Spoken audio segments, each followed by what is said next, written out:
You've written dozens of blog posts, but your traffic is still close to zero. Sound familiar? The truth is, most new bloggers unknowingly make a few critical mistakes that stop Google from sending them visitors.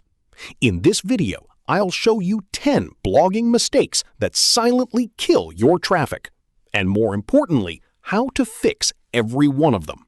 Hi, welcome back to TrendMeek. On this channel, I share practical tips on AI, websites, blogging, and making money online. If that's your thing, hit subscribe. Now, let's dive into the biggest blogging mistakes beginners make.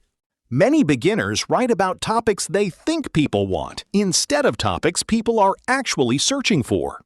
Before writing any article, research keywords using tools like Google Search Suggestions, Google Trends, or free keyword research tools. A 300-word article usually isn't enough to answer a reader's question.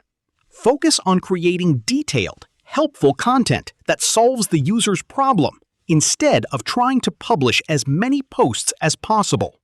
If someone searches for how to start a blog, they want a step-by-step guide, not a history lesson. Make sure your content matches what the searcher expects. Your title is the first thing people see in Google search results. Make it clear, specific, and compelling. A strong title can improve your click-through rate. Visitors won't wait forever. A slow-loading website can increase bounce rates and hurt user experience. Compress images and use a fast, reliable host. Every article should guide readers to another useful article on your website. Internal links help visitors discover more content and help search engines understand your site. Publishing 3 articles today and then disappearing for 2 months isn't a good strategy.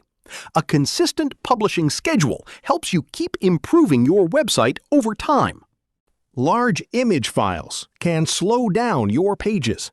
Optimize images before uploading them, and use descriptive file names and alt text where appropriate. Many successful blogs take months before seeing meaningful traffic. SEO is a long-term process, so consistency is more important than quick results. Use tools like Google Search Console and Google Analytics to understand what's working and where you can improve. Data helps you make smarter decisions. Avoid these 10 mistakes, and you'll give your blog a much better chance of growing steadily. Which mistake have you been making? Let me know in the comments. If you found this video helpful, don't forget to like, subscribe TrendMeek, and I'll see you in the next one.